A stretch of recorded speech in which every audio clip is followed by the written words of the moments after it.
की उद्योग जर तुम्हाला करायचा असेल तर तुम्हाला पहिली 4 लोकांशी मैत्री करावी लागते. एक एक चार्टर्ड अकाउंटंट आहे, तुम्हाला चार्टर्ड अकाउंटंट मित्र तुमचा पाहिजे. एक तुमचा ऍडव्होकेट. आणि माझ्या जीवनात असं होतं की वडील म्हणजे एक असं असतो की धाक असतो आपल्याला, की वडिलांचा धाक. माझ्या बाबतीत तसं नव्हतं. एक मी म्हणतो की बाबा वडिलांचं माझं एक गायडर म्हणून मी उल्लेख करीन इथं. काही जण म्हणले की दादा कशाला टाकताय, की अवघड असतं वगैरे, आपल्याला ते जमत नाही.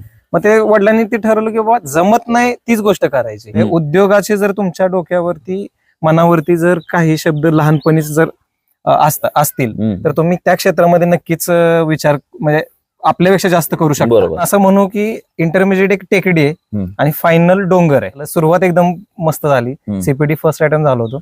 पण ज्यावेळेस ती एक इंटर एक्झाम असते इंटरमिजिएट, त्या एक्झामला मला खूप म्हणजे स्ट्रगल करावा लागला.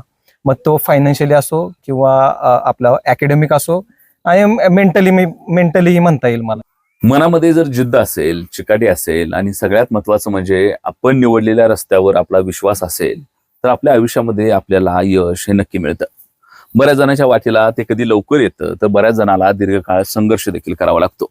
आजची माझी गोष्ट अशीच आपल्या यशासाठी पाठीमागची 10 वर्ष जीवाचं रान केलेल्या, आपल्या अतिशय खडतर परिस्थितीतून या सर्व संकटांना सामोरं जात अतिशय घवघवीत असं यश मिळवलेल्या एका तरुण मुलाची गोष्ट आहे. होय, माझ्यासोबत नुकत्याच झालेल्या शेच्या परीक्षेमध्ये सीए म्हणजे चार्टर्ड अकाउंटंट झालेला आकाश आसबे नावाचा आमचा तरुण सहकारी आजच्या मुलाखतीमध्ये आपल्या सोबत आहे. खरं तर आकाश आणि मी क्लासमेट देखील राहिलोय आणि आज मी माझ्या वर्गमित्राची खरं तर मुलाखत करतोय. आकाश, पहिलं तर तुझं या व्हिडिओमध्ये अगदी मनापासून स्वागत. धन्यवाद. खरं तर परिस्थिती काय आकाशची हे सांगायला आमच्या दोघांच्या मधून पाठीमागे दिसणारं आकाशचं हे घर पुरेसं आहे. खरं तर गावगाड्यातली ही मुलं ज्या पद्धतीनं विविध परीक्षांमध्ये यश मिळवत आहेत ते निश्चितपणानं खरं तर अनेकांसमोर प्रेरणा असणार आहे. त्यासाठीच आपण महाराष्ट्र माझाच्या वतीनं अनेक भागांमध्ये जातो आणि तिथल्या स्पर्धा परीक्षेतल्या किंवा विविध क्षेत्रातल्या यशस्वी विद्यार्थ्यांशी संवाद साधायचा प्रयत्न करत असतो. आणि आज त्याचाच भाग म्हणून आपण खरं तर चार्टर्ड अकाउंटंट असलेले आकाशशी संवाद साधणार आहोत. आकाश, खरं तर तुझा हा सगळा प्रवास आमच्या प्रेक्षकांसाठी प्रेरणादायी असणार आहे, ती गोष्ट तर आम्हाला ऐकायचं आहे. परंतु तुझा हा सगळा संघर्ष एक मित्र म्हणून किंवा आपण नातेवाईक आहोत, एक नातेवाईक म्हणून मी फार जवळून बघितलाय. तो देखील मला या मुलाखतीच्या निमित्तानं खरं तर उलगडवायचा आहे. आणि दुसरी महत्वाची गोष्ट म्हणजे याच व्हिडिओच्या निमित्तानं ग्रामीण भागामध्ये अर्थशास्त्र घुसले, परंतु त्याच्याबद्दल अजून तितकीशी माहिती नाही. आणि मला आता घरचाच माणूस सीए झाल्यामुळं खरं तर मी इथून पुढे बरेच इंटरव्ह्यू आकाश सोबत करेन त्या निमित्तानं, की जो आर्थिक साक्षरतेच्या संदर्भात किंवा जे अर्थकारण आहेत त्या संदर्भातल्या बऱ्याच गोष्टी. कारण हल्ली काय झालंय की ईएमआय नावाचं प्रकरण आलंय किंवा कुणाला पण बँकेमध्ये जाऊन लोन घ्यायचंय आणि लोन म्हणलं की मग त्याचा संबंध सीएससी येतो किंवा मग ऑडिटचा विषय असेल, ग्रामीण भागातली मुलं आता दुकाने असतील किंवा कृषी केंद्र असतील, अशा संदर्भानं थोडंसं हे सुरू झालंय सगळं. आणि मग त्याच्यामध्ये हल्ली पूर्वी तितकासा सीएसशी संपर्क यायचा नाही. आणि त्यामुळे तू नीट बघ, पूर्वी जो काही इतर समाज आहे म्हणजे जात हे आणणारा हा शब्द नाही, परंतु ही जी बहुजन समाजातली मुलं आहे ती फार या क्षेत्रात पण नसायची. अलीकडं उद्योगामध्ये देखील बहुजन समाजातली सगळ्या मुलांचा ओढा चाललाय आणि या तुझ्यासारख्या सीए देखील ही मुलं होत आहेत. तर हे फार जवळचं रिलेशन होते. अर्थात ते सगळी गोष्ट उलगडत जाव्या, परंतु मला तर पहिला प्रश्न हा विचारायचा आहे की ज्यावेळेला सीए झाला आणि निकाल आला, 2013 पासून तयारी करतोय असं मगाशी मला तो बोलताना सांगितलं, 10 वर्ष कशी पाठीमागची नजरेसमोर उभा राहिली? 10 वर्ष सुरुवातीचा काळ तर एकदम चांगला होता माझ्यासाठी. म्हणजे कारण की शिक्षणात मध्ये थोडंसं पहिल्यापासून मी अग्रेसर होतो. जसं की आता सीए कसं थोडंसं आपलं एक काम ना त्याला प्रतिष्ठित पद असं आहे, तर त्याची एक आवड होती की बाबा हे आपल्याला करायचं आहे. आणि 2013ला ज्यावेळी 12th पास झालो होतो त्यावेळी पण कॉलेजमध्ये पहिला होतो मी राजाराम इंग्लिश स्कूलला. आणि अग्रेसर तर शिक्षणामध्ये होतो. पहिलाचा काळ एकदम व्यवस्थित गेला, पण नंतर ज्यावेळेस आपण एखाद्या क्षेत्रामध्ये पडतो त्यामध्ये जे आपल्याला बघताना क्षेत्राच्या तेवढ्या डीप मध्ये गेलेलो नसतो आपण. फारशी असं जे आता जे नॉर्मल फीज झालेत स्कूलला, तुम्ही जर एखादा आता तुम्ही पहिलीला जरी प्रायव्हेट स्कूलला मुलाला टाकत असाल तर 70-80 रुपये फीज झालेत, पण तेवढी ही फीज नाहीये सीए मध्ये. आपण वरवर तर बघतो फक्त, पण ज्यावेळेस आपण ऍक्च्युअल त्या क्षेत्रामध्ये पडतो त्यावेळी त्यातल्या सगळ्या अप्स डाऊन्स आपल्याला फेस करावं लागतं. तसंच माझ्या बाबतीत झालं. सुरुवात एकदम मस्त झाली. सीपीटी फर्स्ट अटेम्प्ट झालं होतं, पण ज्यावेळेस ती एक इंटर एक्झाम असते इंटरमिजिएट, त्या एक्झामला मला खूप म्हणजे स्ट्रगल करावं लागलं. मग तो फायनान्शियली असो किंवा आपला अकॅडमिक असो आणि मेंटलीही म्हणता येईल मला. बरोबर. मग हे असं करत करत नंतर इंटरमिजिएट झाले. त्याच्यानंतर आपली 3 वर्षाची आर्टिकलशिप असते आम्हाला, म्हणजे एखाद्या सीए कडे आम्हाला 3 वर्ष काम करावं लागतं आणि त्यानंतर फायनल. मग आपण असं म्हणू की इंटरमिजिएट एक टेकडी आहे आणि फायनल डोंगर आहे. मग आपण टेकडी चढलो, आपल्याला वाटलं ठीक आहे आपण आलोय आता उभा हे, पण नंतर आपल्या समोर डोंगर उभा असतोय. तर डोंगर सर करून आपण मग सक्सेसच्या काय म्हणतात एक झेंडा आपण रोवू शकतो. खरं तर हे सगळं होताना आकाश, खरं तर सीए हे फार तसं जसं स्पर्धा परीक्षेला एक स्वरूप ग्रामीण भागामध्ये आलं, पाठीमागच्या अनेक वर्षांमध्ये स्पर्धा परीक्षांचा अक्षरशः पीक ग्रामीण भागामध्ये आलं होतं. अनेक मुलं वेगवेगळ्या क्षेत्रामधल्या डिग्र्या घेऊन तिथे गेली, स्पर्धा परीक्षेमध्ये अधिकारी व्हायचं स्वप्न बघून गेले. अनेकांचा संघर्ष सुरू आहे, काही जण परत गावाकडे आली, काही जण सक्सेस देखील झाले.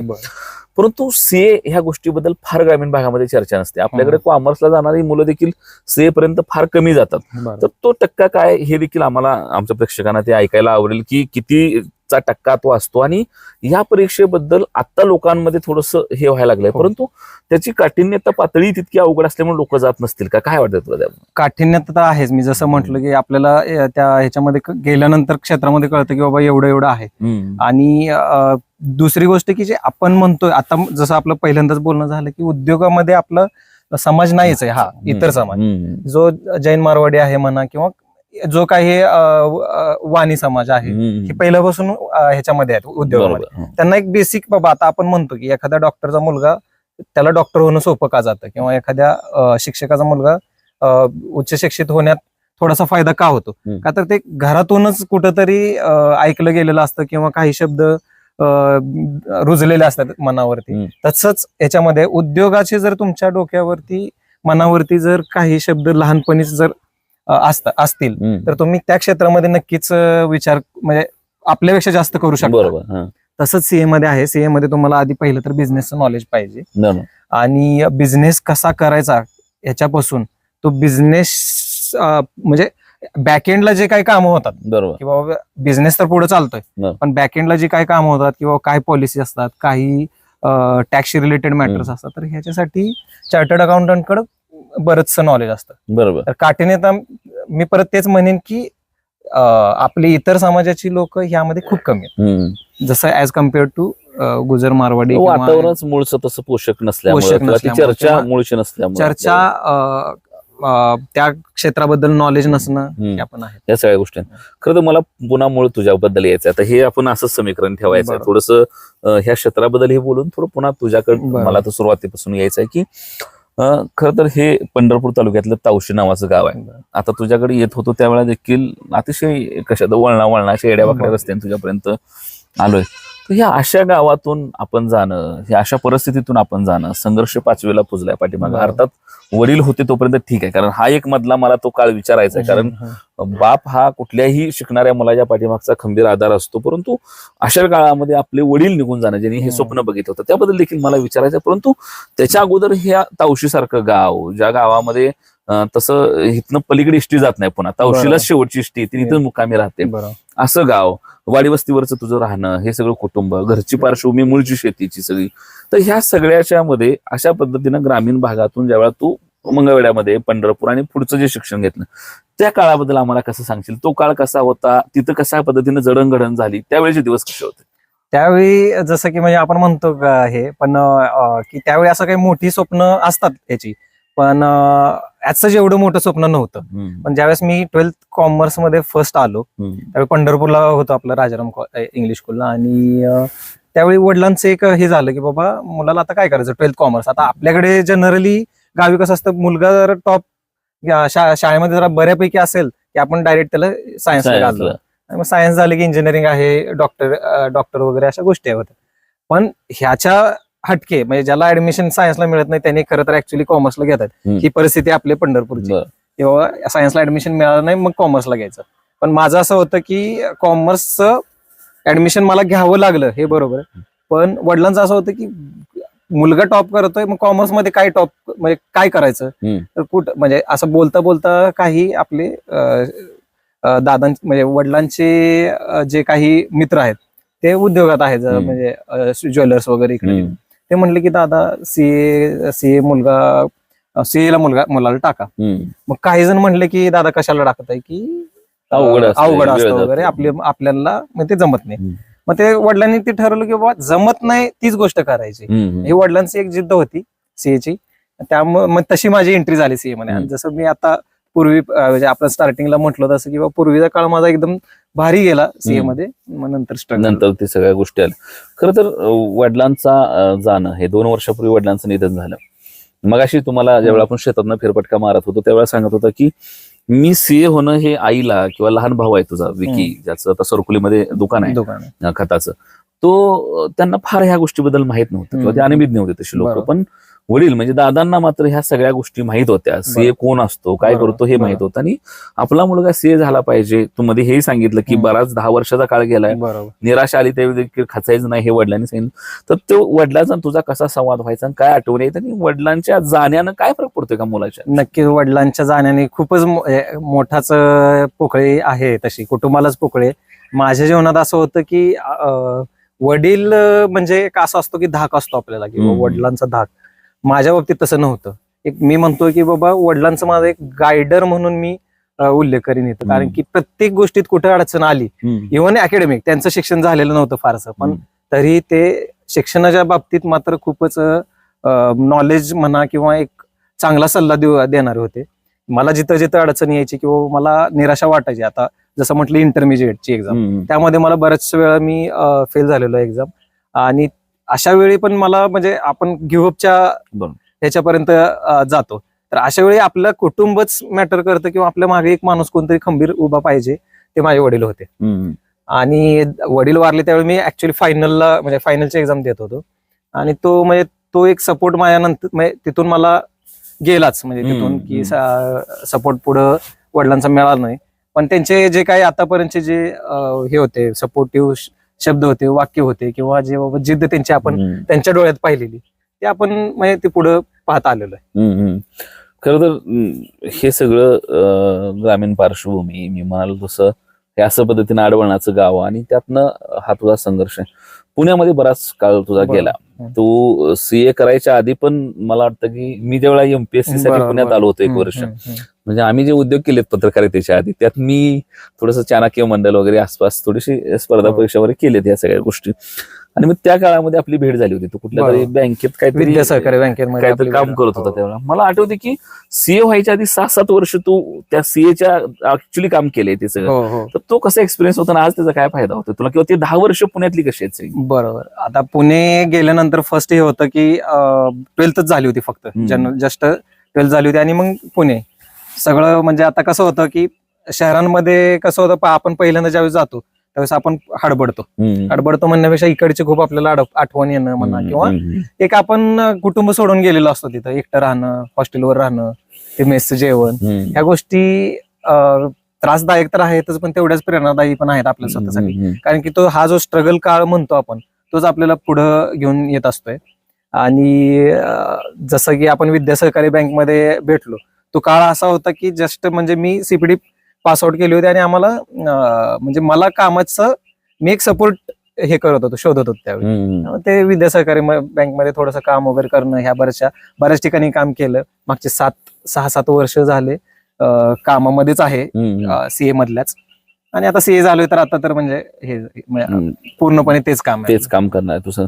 खरं तर काय कधी होईल असं की ज्या वेळेला आपल्या गावगाड्यामधल्या अगदी कुठल्याही घरी, जसं आज इंजिनियर करायचं आहे, डॉक्टर करायचं आहे, किंवा स्पर्धा परीक्षा अभ्यास करायचा आहे असं म्हटलं जातं, तशा अंगानं वडील 9वी-10वीतच मुलाच्या प्लॅन करतील की मुलगा सीए करायचा आहे. कारण उद्योग व्यवसाय वाढायला लागलेत, छोटे मोठे उद्योग आलेत, खूप सारे स्टार्टअप व्हायला लागलेत, हिशोब मांडला जाणार आहे, बऱ्याच गोष्टी आता लिगली व्हायला लागलेत.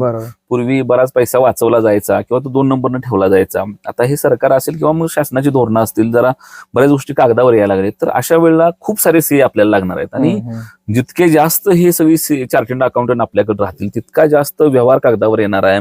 लोकांना हे गमतीचा भाग बघ, म्हणजे मी महाराष्ट्र माझा न्यूज चालवत असताना, खरं तर 2 वर्ष झालं माझ्या चॅनलला, आणि त्यानंतर आपण उद्योग मंत्रालय media and marketing private limited म्हणून आता एक कंपनी सुरू केली, जी सीड कंपन्या, पेस्टिसाइड कंपन्या, खतांच्या कंपन्या ह्यामध्ये काम करते, किंवा पॉलिटिकली आपण कन्सल्टिंगचं आणि ट्रेनिंगचं काम करतो, त्यासोबतच स्ट्रॅटेजीची कामं करतो.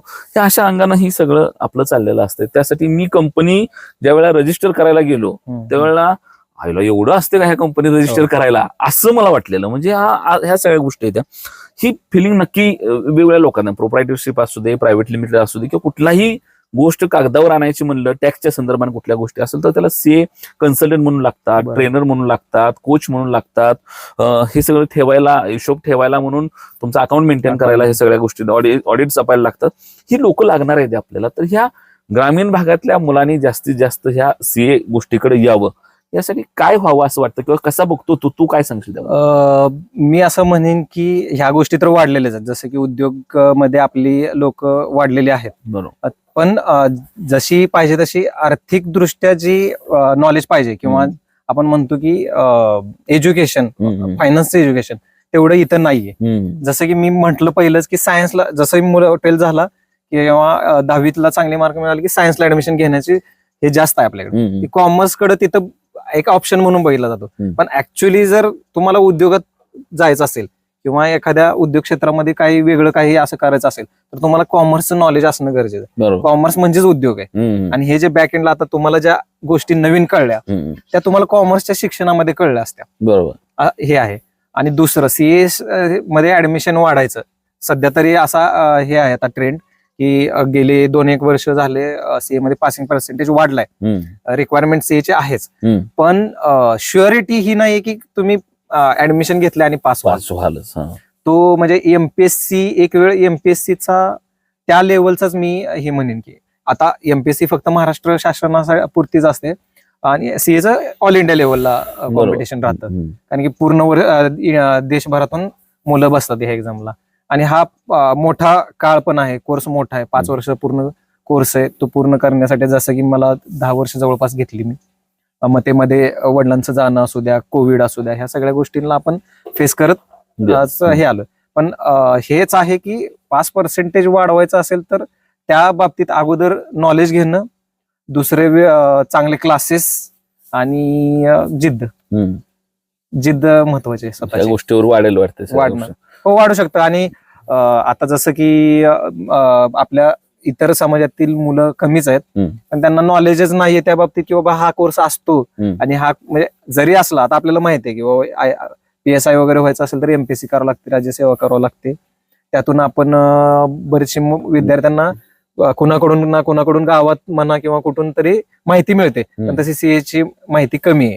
खरं तर ह्या निमित्तानं अजून एक गोष्ट आहे बघ, कारण का जो मला आलेला एक्सपिरियन्स तुला सांगतोय की तू जसं म्हणाला की इतर जे लोक आहेत इन द सेन्स इथं समाज असा अर्थानं कास्टिझम अशा अंगानं नाही, कम्युनिटी अशा अंगानं आपण त्या सगळ्या गोष्टीकडे बघतोय की जर या उद्योगधंद्याच्या क्षेत्रामध्ये जर गुजर मारवडी लोकांच्या शिवाय इतर समाज जो सहसासहजी उद्योग व्यवसाय करायचा नाही, तो जर उतरत असेल आणि त्याला जर एका सीएची गरज पडत असेल तर तो देखील बघ, मी देखील शोधताना असा सीए शोधत होतो की ज्याच्याशी सहज कम्युनिकेट करता येईल आपल्याला, ज्याला आपण काहीही विचारू शकू, किंवा त्याला अशी एखादी गोष्ट विचारताना तो आपल्यावर हसणार नाही आणि आपल्याला त्यासमोर लाज वाटणार नाही. कारण असं म्हणतात की वकील असेल किंवा चार्टर्ड अकाउंट असेल ह्यांच्यापाशी खोटं बोलून चालत नाही. तुम्हाला कण ना कण तिथं खराच सांगावं लागतं. आणि आम्ही असं होतो की आर्थिक दृष्ट्या आम्ही पैसे कमवायला शिकलो चांगल्या पद्धतीनं, परंतु त्याचं पुढं काय करायचं असतं हे कुणाला माहिती आहे. आणि आमचे शिक्षण कॉमर्समधून झाले नसल्यामुळं कधी कधी असे प्रश्न असायचे की जे आम्हाला जे विचारले असं वाटायचं आयला बावळटच होता प्रश्न.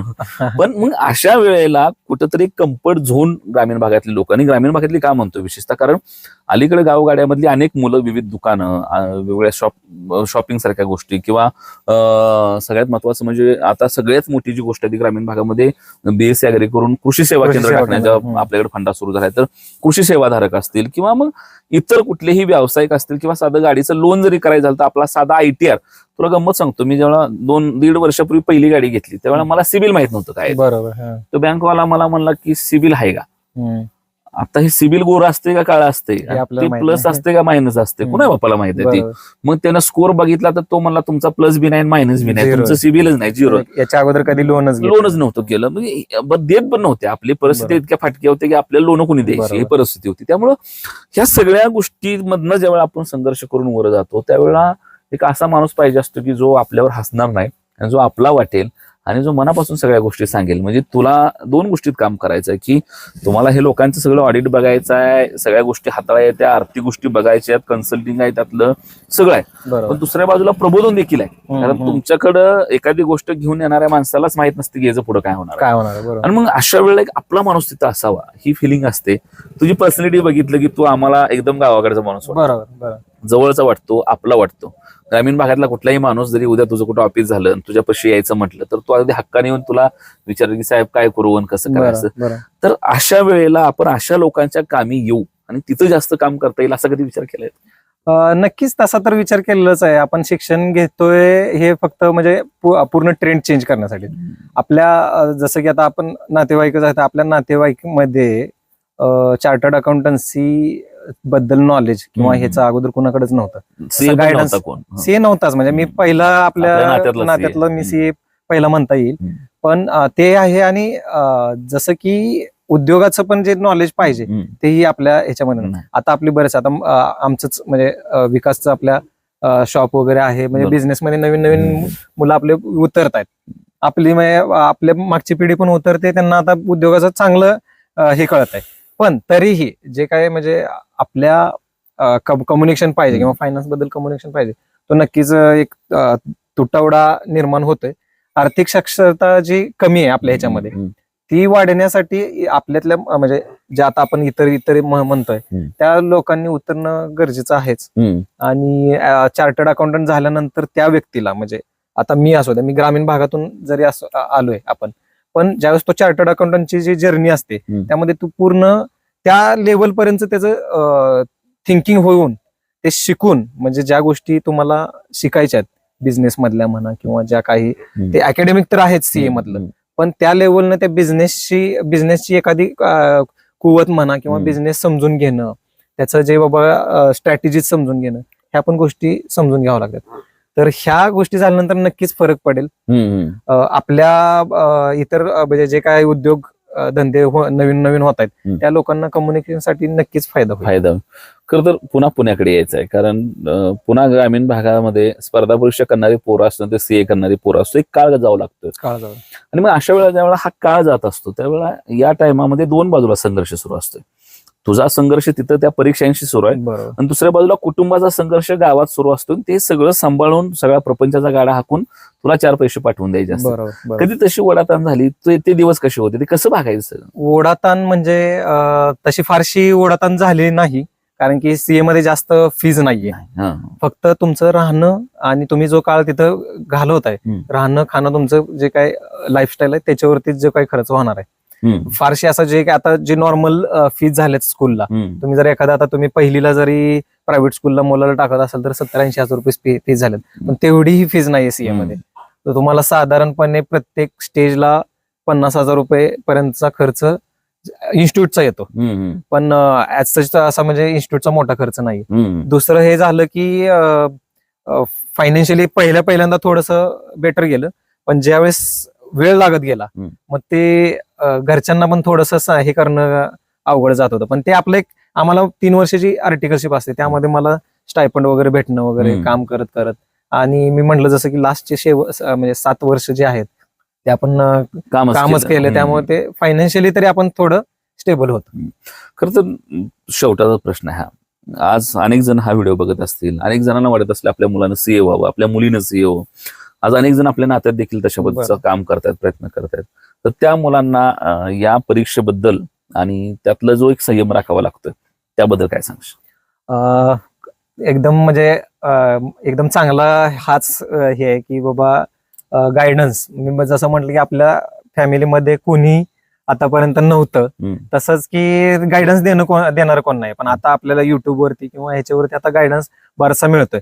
तसंच मी माझ्या ह्याच्यानुसार सांगतो, जर्नीनुसार सांगतो की संयम खूप महत्वाचा आहे ह्याच्यामध्ये. आणि वेळ किती जातोय काय जातोय ह्याच्याकडे न लक्ष देता आपण कुठं कमी पडतोय आणि आपण कुठं जायचं आपल्याला हे जर आपण लक्षात ठेवलं, म्हणजे आपल्या मनात निर्धार केला, तर नक्कीच यश आहे सीए मध्ये. पण जे सीए करतायत आता मुलं, जेव्हा बाबा फाउंडेशन झाले असेल, इंटरमिडिएट स्टेजला असतील, त्यांना मी जे काय बोलतोय ते कळेल की बाबा निराशा ही येते, प्रत्येक स्टेजला निराशा येते. आणि प्रत्येक एक्झाम झाल्यानंतर आपल्याला वाटतं की बाबा आपण पोहोचू की नाही पोहोचू, आणि प्रत्येक स्टेज झाल्यानंतर आपल्याला वाटतं की बाबा सोडू, आता गिव्हअप करू. पण मी हेच म्हणेन की तुम्ही फक्त ठाम राहावा स्वतःवरती. जिद्द लागणार आहे, ह्यात चिकाटी आहे, स्वतःचं हार्डवर्क आहे, स्मार्ट वर्क आहे. फक्त हार्डवर्क पण आता सध्या हे नाही. पहिलं होतं की बाबा हार्डवर्क करा तुम्हाला यश आहे, पण आता हार्डवर्क प्लस स्मार्ट वर्क पण करायची गरज आहे. कुठं कमी पडतोय ते बघणं गरजेचं आहे आणि पुढे चालत राहणं गरजेचं आहे. आणि सीए मध्ये खूप वेळ लागतो. काही लवकर होतात, काही खूप फास्ट होतात. म्हणजे फर्स्ट अटेम्प्ट होणं म्हणजे वगैरे आपली ही मुलं, म्हणजे असं नाही की मारवाडी वगैरे, त्यांना जर चांगला गायडन्स मिळाला तर ती मुलं फास्ट सीए पण होत आहेत. काही काळ पण जातो, काहींना वेळ लागतो, काहींना बराच वेळ लागतो. पण ऍट द एंड तुम्ही ज्यावेळी सीए होता त्यावेळी तुम्ही सीएच आहात. तुम्हाला कोणी कुठेही विचारत नाही तुम्हाला अटेम्प्ट किती लागले, तुम्ही कुठून केलं, काय केलं, कसं केलं. तुम्ही सीए असता. तुझ्या अशा पद्धतीनं सीए होण्याचा हा संपूर्ण जो प्रवास आहे तो खरं तर मला विशेष वाटलं तुझं, की कारण मी बरेच इंटरव्ह्यू करतो ग्रामीण भागामध्ये, किंवा आपण जे स्पर्धा परीक्षांचे विशेषतः मी इंटरव्ह्यू करतो त्यावेळेला जो स्ट्रगल असतो त्या स्ट्रगलला फार पुरा सजवलं जातं. खरं तर हा दुर्दैवानं आपल्याकडे प्रकार आहे, किंवा कसंही म्हणता येईल त्याला. कदाचित तो एक प्रेरणा म्हणून सांगितलं जात असेल, किंवा अनेक भाषणं करतात त्यावेळेला तसं होतं. तुझ्या ह्या सगळ्यामध्ये तुला काय संघर्ष करावा लागला हे मला माहित आहे. कॅमेऱ्याच्या पलीकडे तुझाच मावस भाऊ आहे, त्याला माहित आहे. आणि हे सगळं असून सुद्धा तू कुठेही पूर्ण इंटरव्ह्यू मध्ये त्याचा कुठेही बाऊ केला नाही, हे खरं तर म्हणजे सौंदर्य आहे या सगळ्या गोष्टीचं. आणि तू जे सांगतोय सीए मध्ये लागतो तो संयम आणि योग्य मार्गदर्शन तर उपलब्ध होतंय. संयम आपण राखला पाहिजे. आणि विशेषतः जो ग्रामीण भागामधला वर्ग आहे त्यांनी आपल्या मुलांना या क्षेत्राबद्दल बोललं पाहिजे, सांगितलं पाहिजे. आम्ही देखील माध्यमाच्या माध्यमातून प्रयत्न करू की अशा पद्धतीने लोक येतील. कारण ज्यावेळेला मी असं म्हणतात की काय त्या वाटेला गेल्याशिवाय काय दिसत नाही म्हणतात, तसं मला ज्यावेळेला मी कंपनीकडे आलो त्यावेळेला मला पण सीएचा संपर्क आला. तोपर्यंत माझा आणि सीएचा कुठल्या पद्धतीचा संपर्क नव्हता. आणि आज असं आहे की रोज एकदा सीएला फोन होते की बाबा आज इकडं तसं करायचं आहे, काय तर दुसरं करायचं काम, तिसरं करायचं, कंपनीत हे झालंय ते झालंय. म्हणजे पूर्वी ज्या सीएशी संपर्कच नव्हता किंवा सीए कशाशी खातात हे माहित नव्हतं, तो मी स्वतः अनुभव असा घेतोय की माझा रोज सीए सोबत फोन आहे रोज, की बाबा आज असं करायचं तसं करायचं, कंपनीत हे झाले ते झाले, लोकांच्या बाबतीत असू दे, ऑडिटच्या बाबतीमध्ये असू दे, टॅक्सच्या बाबतीमध्ये असू दे. आपण तुला खरं सांगू, जितक्या लवकर आपल्या ग्रामीण भागातल्या मुलांचा आणि मराठी मुलांचा विशेषतः काष्टी अंगाने म्हणत नाही, मी कम्युनिटी म्हणून म्हणतो, की जेवढ्या लवकर ह्या सीए लोकांशी संपर्क केला ना तेवढ्या लवकर प्रगती होते. याचा मला वैयक्तिक अनुभव आहे. कारण सीएच्या संपर्कात आल्यापासून सरांचं एक इंटरव्ह्यू मध्ये त्यांनी हे म्हणजे बोलताना बोलले होते की उद्योग जर तुम्हाला करायचा असेल तर तुम्हाला पहिली 4 लोकांशी मैत्री करावी लागते. एक चार्टर्ड अकाउंटंट आहे, तुम्हाला चार्टर्ड अकाउंटंट मित्र तुमचा पाहिजे, एक तुमचा ऍडव्होकेट, आणि अजून 1-2 म्हणजे असे जे की बिझनेसशी रिलेटेड तुम्हाला मदत करू शकते. तर बिझनेसशी रिलेटेड तुम्हाला चार्टर्ड अकाउंटंट हा खूप मदत करू शकतो. आणि त्याचा मी लाभ घेत, म्हणजे मी तुम्ही जे आता म्हणताय की बाबा मला रोज कॉल करावा लागतो, तर हे नक्कीच बरोबर आहे. कारण की प्रत्येक गोष्ट तुम्हाला करताना बिझनेसमध्ये अडचणी येतात, जे की आर्थिक साक्षरता म्हणतो आपण त्याला, त्याची कमतरता असल्यामुळं हा आपल्याला हे. आणि मला वाटतं हे सगळीकडे आहे. त्यामुळं उद्या मार्केटमध्ये बाजारामध्ये सीए लागणार आहेत मोठ्या प्रमाणामध्ये. आपण सीए या गोष्टीकडे येऊ शकतो. आणि त्यासाठी अशा पद्धतीची मुलं आपल्या समोर ही त्या ठिकाणी आदर्श असणार आहेत, प्रेरणा असणार आहेत. आकाश, पुन्हा एकदा तुझं खूप खूप अभिनंदन. तू आम्हाला वेळ दिला. खरं तर दिवस मावळत आलाय. व्हिडिओला सुरुवात केली त्यावेळेला मला वाटतं की आता 6:13 झालेत. व्हिडिओला सुरुवात केली त्यावेळेस दिवस मावळत आला होता. मला वेळ झाला इथे यायला. त्यामुळे आम्ही थोडंसं वेगळं दिसत असू दुसऱ्या भागामध्ये उत्तर दिलंय त्यांना, तर हरकत नाही, ती गोष्ट समजून घ्या. परंतु अशा पद्धतीच्या गोष्टीच्या माध्यमातून ग्रामीण भागामधली देखील मुलं संयम राखून आणि संघर्षातून त्या ठिकाणी सीए सारखी कठीण असणारी परीक्षा त्या ठिकाणी उत्तीर्ण होऊ शकतात. आणि त्यासाठी तू म्हणाल तसा फार खर्च अलीकडे लागत नाही असं त्याचं म्हणणं आहे. त्यामुळे तर मी गरीब होतो, माझी परिस्थिती नव्हती हे कारण देत बसू नका. ज्याला वाटतंय की उद्योगधंद्यामध्ये यायचं आहे त्यांनी सीए मित्र करा. ज्यांना वाटतंय की अनेक मित्रांना उद्योगधंद्याला लावायचे त्यांनी स्वतः सीए व्हा. त्यासाठी खरं तर आकाश आपल्या समोर प्रेरणा असणार आहे. तू आम्हाला वेळ दिला आणि तुझ्यासोबत हा संवाद साधता आला त्याबद्दल तुझे आभार. धन्यवाद. महाराष्ट्र महाराजांनी पण वेळात वेळ काढून इथं माझा इंटरव्ह्यू म्हणा किंवा एक डिस्कशन म्हणा किंवा पॉडकास्ट म्हणू शकतो याला आपण, तर अशा पद्धतीचं अरेंजमेंट केलं त्याबद्दल मी पण माझ्या कुटुंबातर्फे आभार मानतो. खरं तर मजा येते असं आभार मानायला, कारण का आम्ही क्लासमेट आहे. सगळ्यात हो. महत्वाचं म्हणजे मंगळवेढच्या इंग्लिश स्कूलला मला हो. वाटतं की आपण सोबत होतो. नातेवाईक खूप जवळचे आहोत. माझ्या आत्याच्या मुलीचा मुलगा आहे, सख्खी आत्याच्या सरकुलीच्या मुलीचा मुलगा आहे, आणि क्लासमेट आहे आम्ही सगळे. आणि काय भयान परिस्थिती होती यार त्यावेळेला. काय कसली परिस्थिती हो. म्हणजे काय, म्हणजे माझ्या तर आता कुठे जग टेकलं असंच वाटत नव्हतं. जग फास्ट पळत आहे. आपण त्या धावत्या ट्रेन मध्ये आपल्याला चढायचंय. आपण पण चढलो पण, हा. हा आपण जाणार, आपण हम्म. स्टेशनवरती पोहोचणार आहे नक्कीच. आपल्याला तेवढ्या स्पीडनी पळायचं. स्पीडने जावं लागणार आहे. आणि तुला सांगू आता, हे तुझं सगळं चाललंय, बघतोय आम्ही. ज्या वेळेला हे सगळं बघतो ना, पाठीमागचा काळ मला आठवते, आपण एकलासपूरच्या स्टॉपवर उभा राहून मंगळवेढला जायचो त्यावेळेला. मी आज विचार केला का नाही की आपल्या करिअरचं, म्हणजे त्यावेळेला जर माहित पण नव्हतं अशा पद्धतीची करिअर होणार आहे ते, आणि आता जेवढा काम करतोय त्यावेळेला हे इतकं भारी आहे. आणि मला वाटतं आई वडिलांनी जे पुण्य केलं असणार आहे, किंवा आई वडिलांनी जो संघर्ष नक्कीच. केला, मी तुझ्या जसं- माझ्या असो किंवा माझ्या असो, हा संघर्ष कुठे तर कामाला आलाय. आम्हाला हे मात्र नक्कीच. शुभेच्छा तुला. येस.